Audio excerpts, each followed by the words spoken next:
In this video, I wanted to do a quick comparison of my recent PSA submission against a recent CGC submission. I'm trying CGC out just to see what they're like, so stick with me and I'll tell you the differences that I observed between the two.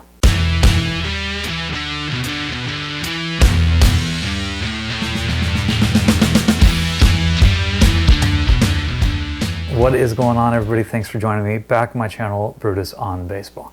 If you've seen some of my recent videos, you'll know that I've had conversations about SGC, which is my long-term favorite, the company that I used to go to, great customer service, great accuracy in grading, all that kind of stuff.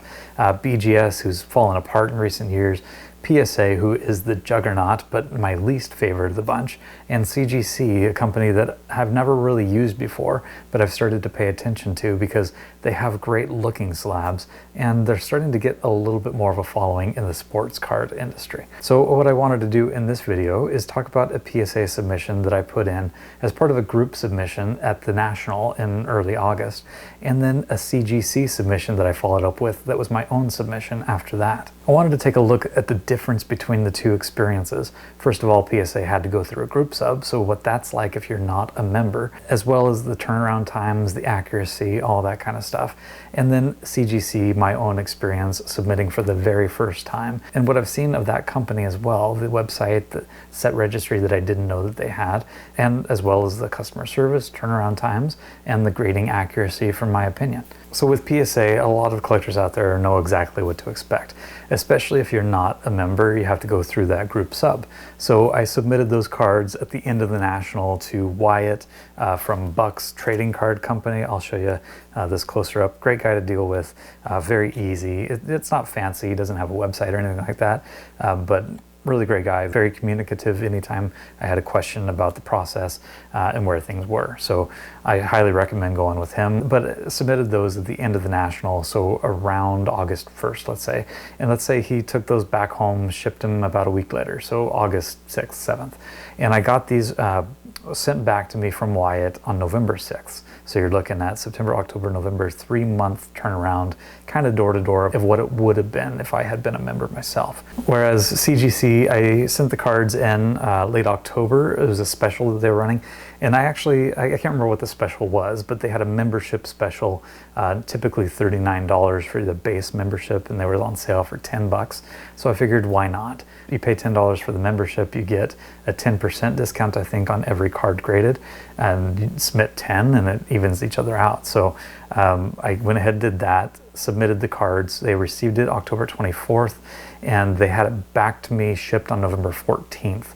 So door to door, 3 weeks-ish, it looks like, for turnaround time compared to 3 months for PSA. So that one alone is a huge difference.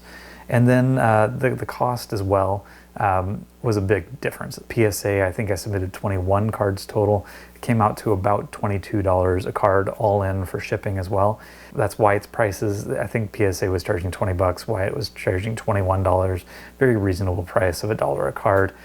So it ends up being 22 bucks at the end of the day for shipping as well. CGC, I submitted 15 cards. It was a time where you could submit a lower amount for bulk submission. So typically I think it's a 20 or 25 card minimum. But for this one, I submitted 15 cards, and for the grading fee and the shipping, it ended up being about $14.50, $14.60 per card. So saving at least like $7-8 on the grading for each individual card, which is a pretty big thing. So two things right off the bat: costs were much lower, turnaround times were much lower. The third thing is the customer service. I didn't have to really use customer service for CGC on the submission itself. It was all very quick and easy. But PSA customer service is non-existent for me because I have to go through a bulk submitter. So the one thing that I did notice with CGC, and I wanted to talk about a little bit, is I did reach out on one of the chat boards about the set registry that I have. And let me tell you, it was an amazing response that I got. Well, not the initial response. The initial response was kind of a canned, we're doing our best with the set registry. I had made a lot of observations that they could put a lot more effort into it. I didn't even know that CGC had a set registry. And when I went and started poking around, I saw that they've got one. It has the potential to be just as good as PSA's. There's really no reason it can't be. But it was, spotty. As I inserted new cards that I had gotten from CGC, it told me, for a base rookie card of, whoever I'm entering, 1989 Randy Johnson, it has the 89 top set as a set registry or a Randy Johnson player set, like all of his cards, and nothing else available. So starting with, rookie card sets, they really need to develop those. And I gave them ideas for insert card sets, parallel sets, all sorts of interesting runs that they're not really using. They seem to be focusing on full player sets or like a complete set for a given company and year. And somebody reached out directly to me. Not only did she reach out and ask me questions, she set up a phone call with me. We met over Zoom. We talked about my ideas, what I would like to see if I was going to use the set registry. And she took a lot of those back, and we'll see what happens with them. It's going to take some time. But we've gone back and forth a handful of times, and she's been really responsive. And I've shared a lot of ideas of what I would do with the set registry of PSA differently as well, including anybody that's seen my Hall of Fame, post-war Hall of Fame set registry, and how I would treat that differently. I gave her a number of suggestions, including having every player's car able to be filling a spot in that registry, and you might just get scored differently based on which rookie card you pick. So I think that would be a huge change if CGC could take ideas like that and expand their set registry. I think it would be a lot of fun for collectors to use. I'd love to see that happen. So again, customer service, not directly related to the grading of the cards themselves, but a huge bonus for me of what happened with CGC when I reached out to them and the conversations that I had. And then finally, the grading accuracy. This was the big one that I had questions on going into the submission. So PSA, we've all had a lot of experience with PSA. Randomly we'll get a ton of 9s, an occasional 10, and an occasional like 6 out of nowhere for no good reason. It really seems to be inconsistent. You crack open the same slabs, you send them back, you get totally different grades. That's what I found with PSA and seeing a lot of PSA reveals. CGC I had zero experience with. I bought a handful of cards. They seemed like good looking cards, but I was curious as to what was going to happen with the grades, and I'll share that next. But the one thing that I wanted to say in terms of the cards that I sent for grading, I sent my best cards to PSA. These are ones that I took to the National, mostly centered around Jeff Kent, a lot of cards that I had opened. I think he had the best shot of getting into the Hall of Fame this year. And so I wanted to submit a bunch to see if I can get some 10s to offset the cost of a bunch of PC cards that I wanted to grade.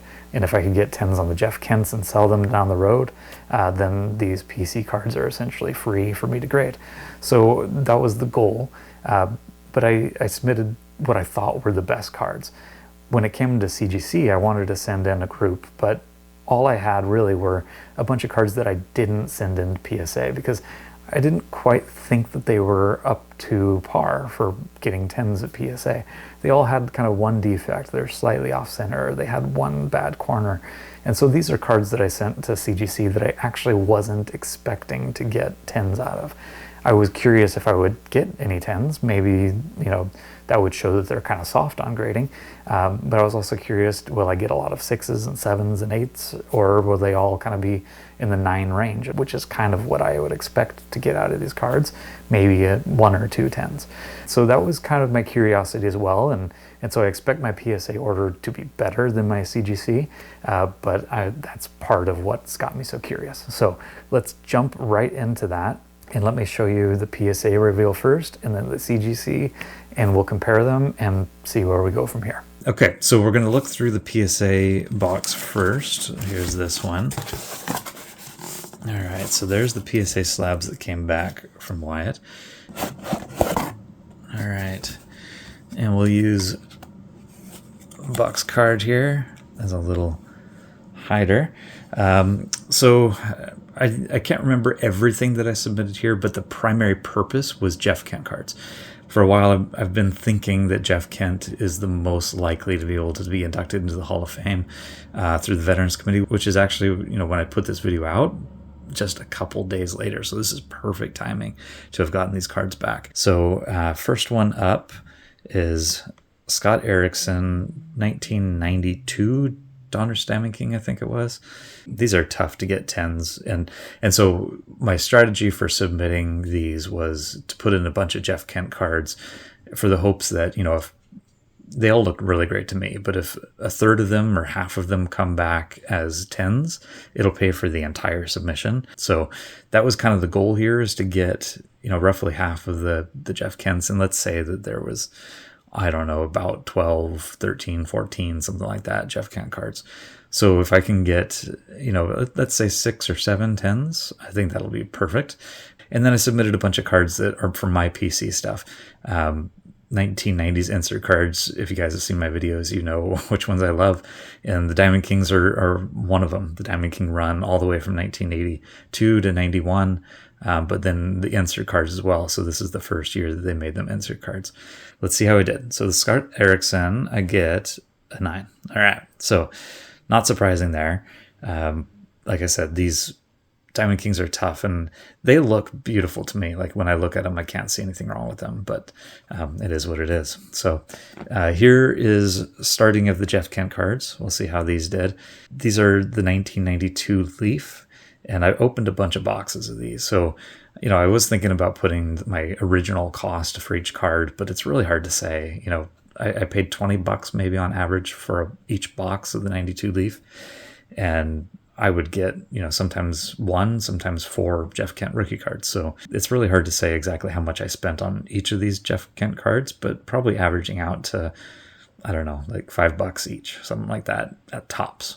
So let's see how I did with the grades. The first one, I got a 10 on the first one. All right, so there's one. We'll make a separate pile for the 9s and the 10s, I guess. So 9s up here, 10s down below. 1 for 1 on the 10s. Next one, I got a 9 on the next one. Okay, so 1 9 1 10. All right, next one, another 9. All right, so only 1 10 so far. Next one up, we got another 10. All right, I'm batting 500 now. If we can maintain that, that's what I would like to see. So next one up, got another 10. All right, 3 10s, 2 9s. Next one up, same thing, another 10. Love it. Okay, so 4 10s. This is great, actually. 4 10s already.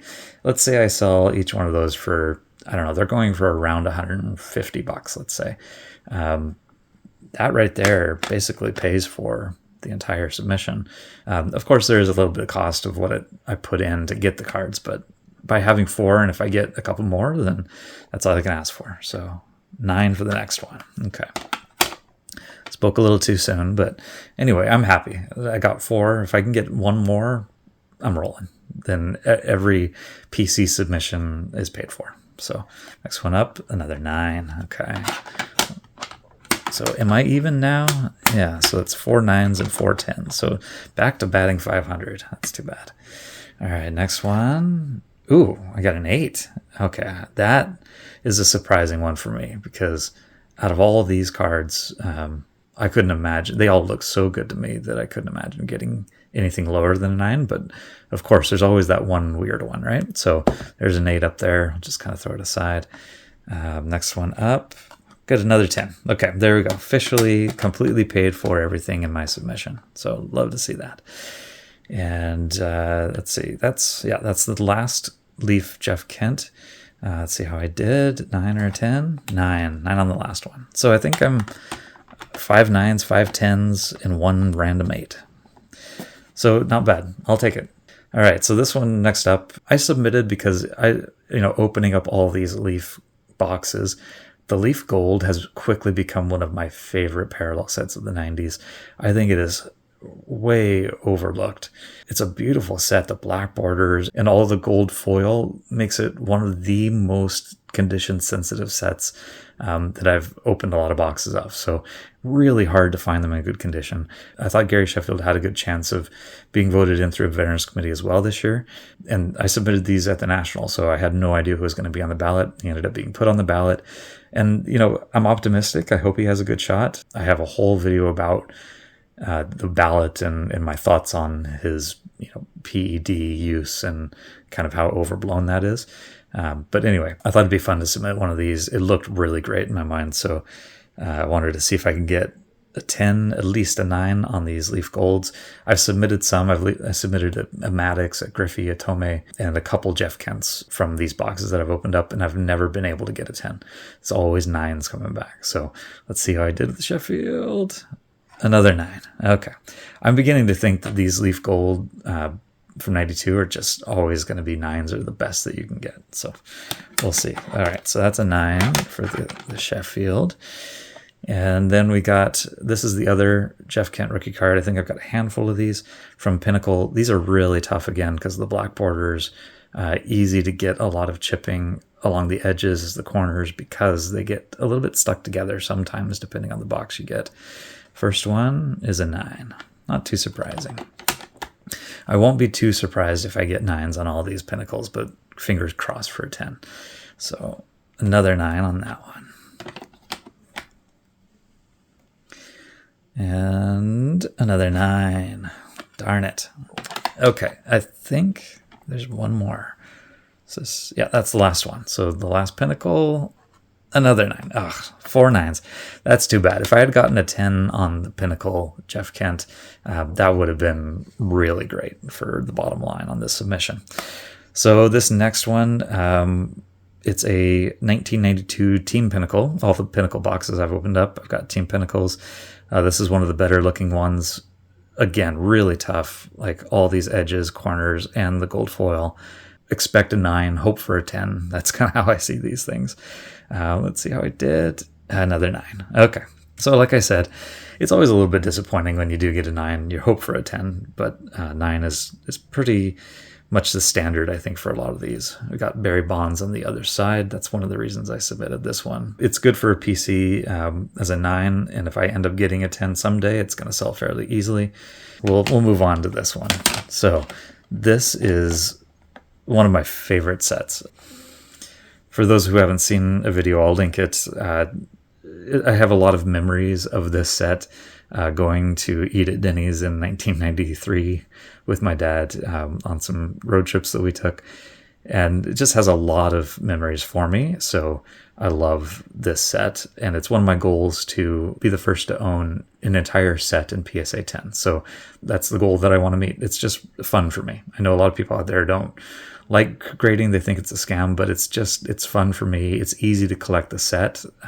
So it's just an extra challenge for me to collect a set in the best condition possible. And so it's what I like to do for my hobby. Ray Langford, I submitted. I have a 9, but I was hoping for a 10 on this one. And I got the 10. Yeah. All right. I got the 10 on that one. So I've had a lot of luck with these lately. And overall, I do think that these cards, the 1993 Denny's Grand Slam hologram, sorry I didn't say that earlier, I've gotten the hang of finding 10s because I've submitted just a handful. But Ramadout last year, I think, I got the first PSA 10, and early this year I submitted Gary Sheffield, the first PSA 10. So now a Ray Langford PSA 10. And then I also submitted the Will Clark. These are not Pop 1s. They have a handful. I think the Clark has the most, so like 5 PSA 10s. But let's see how I do on that one. Another 10. Yeah. All right. That's awesome. I love that. Okay, so the Diamond King, the Team Pinnacle, a little bit disappointing. I didn't get 10s on those, but this more than makes up for it, getting the 10s on the Denny's from 1993. And then this is the last one. It was kind of a throw-in. It's a 2015 Francisco Lindor Topps Triple Thread. I think this is the Emerald parallel, numbered out of 250, if you can kind of see it in there. And I just figured it's a thick card. It's really hard to get 10s on thick cards, but it looked great to me at the National, so I just kind of threw it into the submission, thinking why not? So let's see how I did. Got a 9. All right, so 9. That's all right. It's still a pretty cool numbered card in really good condition. So pretty happy with that sub, except for this one random Jeff Kent. That is all right, though. Got a stack of 9s and got a smaller stack of 10s. Not too surprising, especially with those Pinnacle Jeff Kents. Those kind of hurt my ratio here. But I couldn't be happier by getting those Denny's Grand Slam holograms and 10s, and then I got 1, 2, 3, 4, 5 of the Jeff Kents, which basically pays for the entire submission. So happy with that. I wanted to bring in the CGC side of things because I've never submitted with CGC. I've not really collected CGC much before this year. So I share with you my experience of getting some customer service from them and how kind of cool and nice that's been to actually have somebody reach out and talk to you, which is a little bit of that split between PSA, where it's hard to get much customer service, and SGC, which is fantastic customer service. And CGC seemed to be kind of sitting right comfortably in the middle between those two, which is cool. But now the grading experience. So like I said before, these were cards that I actually didn't submit at the National. I had looked at them. I had kind of hesitated because I really thought that there were a flaw or two, and so they're the ones that I didn't submit. You'll see some more Jeff Kents in here, plus some other Hall of Famer type cards that I figured I would just send in. Let's see how many it was. And actually, that's kind of cool, seeing how they're shipped here. They've got this little, it's a little holder, a paper holder that holds the cards in place. I'll take these out real quick and just stack them up again. So yeah, we know that PSA has the better resale.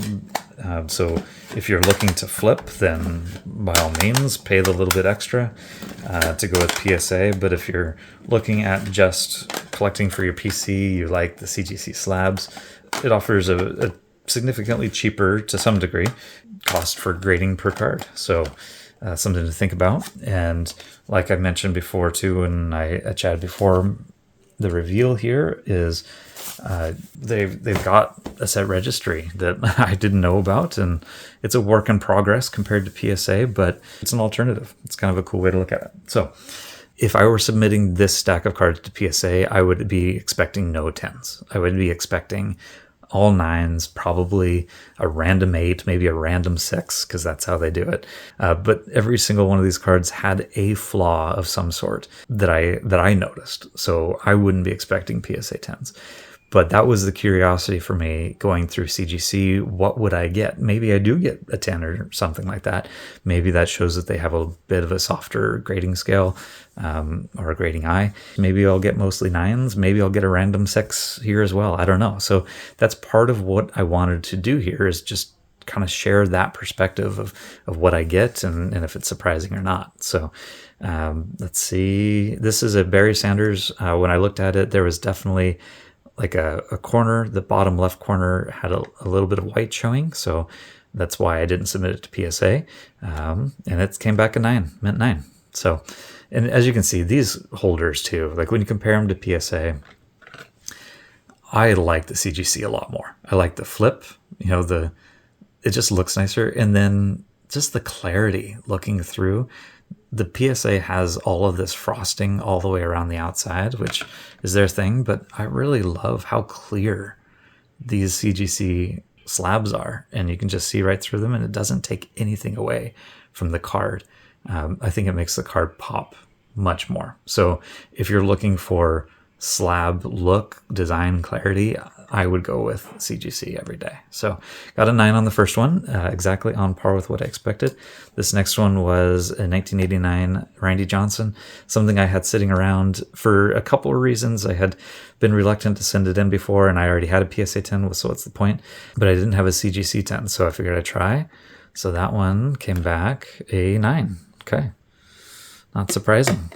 So this one, boxes that I opened again, I had sent in a number of cards to PSA. I had gotten 3 PSA 10s. I've since sold all of them off except for one, but I didn't have a CGC obviously, so I picked the best looking one of the ones that I had not submitted to PSA to see what it came back as, and we got another 9. So right on par, everything's 9s. That's kind of what I expected. And if everything here came back as a 9, it was actually, that would be the best result from my perspective for CGC, because it would show me that their grading scale is or their grading standards are really still good. You know, they didn't give 10s out when they weren't deserved. They're also seeing that these are quality cards, so they're at least 9s, and they're not just kind of giving out random grades because of some weird thing that nobody sees, which I feel like PSA does at least 1 or 2 cards every single submission, it seems like. So here's the Jeff Kents, the ones that for some reason I didn't send with Wyatt at the National.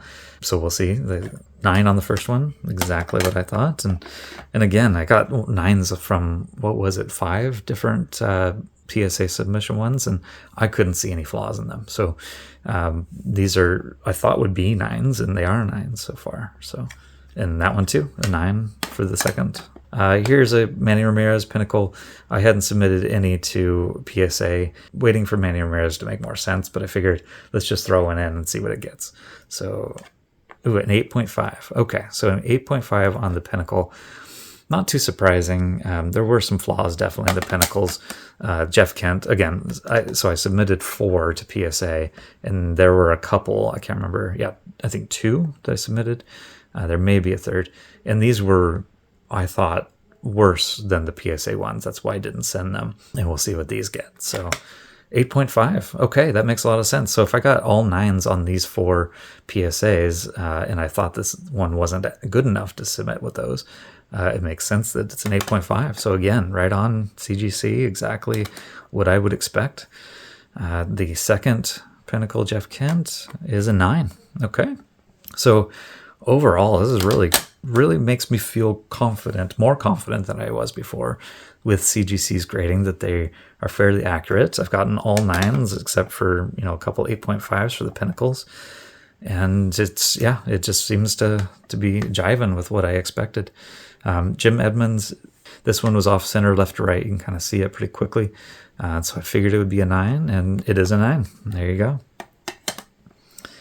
Okay, another Jim Edmonds. Edmonds, by the way, a guy that I think deserves to be in the Hall of Fame. I'm kind of glad he's not on the ballot this year with, you know, Kent and Mattingly and Murphy and Bonds and Clemens. It's going to be a tough ballot for anybody to crack and get 12 out of the 16 votes. But a guy that I really think should be in the Hall of Fame. One of my favorite players growing up, so I'm a bit biased. This is his 93 Ultra, and that one's a 9.5. Cool. First 9.5. This is another thing that I'll say I like about CGC. CGC and SGC, you know, I've talked about SGC and not using them as much, but CGC has a 9.5 Mint Plus grade. PSA still refuses to do one. I really think that that's going to hurt them in the long run, if anything can hurt PSA. So there's the caveat. They're a juggernaut. They may never be hurt by anything, but I think as we get more and more modern, everything becomes a 10. I've got a whole video about this. It just doesn't make sense. They've got to have a 9.5. They've got to have it pristine, especially with technology improving and AI grading coming in. They're going to have it. So thank you, CGC, for having a 9.5 grading scale. I think that's amazing. 1994 Pinnacle Billy Wagner. Got a 9. 9 on that one. Okay. 94 Upper Deck Billy Wagner. There we go. 9 for the Billy Wagner. Adrian Beltre, Bowman Chrome card from 1997. This one, a 9.5. Another 9.5 Mint Plus. So I love that. You know, it gives you an opportunity to get something between a 9 and a 10. I think that's valuable. 99 Bowman Chrome CC Sabathia. Again, off center, left to right. You can kind of see that pretty clearly. But I figured I'd submit it and see what we get. And that is another 9.5. Cool. So this is great. Like, I can't say enough. Like, I would be happier if there were 10s, right? But I did not submit cards that I thought would be 10s. So I think this is great to show how consistent CGC is. No random weird stuff going on. Just a bunch of 9s for cards that I figured would be 9s, and some 8.5s and some 9.5s. So I think that this has been a really great experience for me, and I'm glad that I'm sharing it with everybody. Trey Turner. So this is the only one. I did throw it in at the end. It's a cheap card. It's 2016 Topps Bunt. But it's actually hard to find these graded. These cards were kind of made as a kid's version before Big League came out. And so it's just hard to find. But this one is one that I hoped would get a 10. Let's see what we get. And we did get the 10 on that. So there we go. The one and only Gem Mint 10 from CGC. So Overall, I'm going to be able to sell a lot of these if I don't want to keep them as I get more CGC cards in the future, which, I think doing this grading kind of reaffirms that that's something that I would like to keep doing. I'm happy with their grading. They were consistent. They didn't surprise me with anything. They didn't have any surprise 10s on things that I didn't think should gem, which is just as important to me, to not be too generous with the grading. But they also didn't randomly give low grades, 8s, 7s, 6s on anything. That it gave exactly what I had thought it should get, which is cool. Like I've had a lot of experience looking at cards, and I think sometimes it's just a random crapshoot when you send a PSA. And my first experience with CGC is it's not a random crapshoot. I kind of got what I expected. So overall, I'm pleased with that. I'll leave it up to you and your future of grading, but I wanted to share this partially because I just think that having PSA is the only choice. BGS is not a real choice anymore for most people. SGC has just such an uncertain future. They've been my choice for a very long time. I've liked SGC. But when it comes down to PSA or Collectors Universe owning SGC and kind of calling them a boutique company, I'm not sure what kind of future they really have. And so I want an alternative to PSA. Otherwise, innovation is going to stop. Creativity is going to stop. Customer service is going to get worse. Turnaround times are going to get worse. There's got to be an alternative. And from this first experience of submitting with CGC, how quick the turnaround time was, and much cheaper per card. So the resale value isn't there, but I think with 9s, they'll still sell a little bit. Overall, a great experience for me. I really enjoyed it. I enjoy getting the PSA for various reasons, resale, and some of the site registry stuff. I enjoy getting CGC because I love the slab. I love the look. I'm pleased with the results, and I'm optimistic. I'm hopeful that they will actually pay a lot of attention to their clients, their customers, and the site registry, and build that up to maybe be a competitive thing to PSA. So there was my reveal, PSA versus CGC. You get to decide what you thought of the outcome. In the meantime, keep talking baseball, take care of yourselves, and we'll see you around.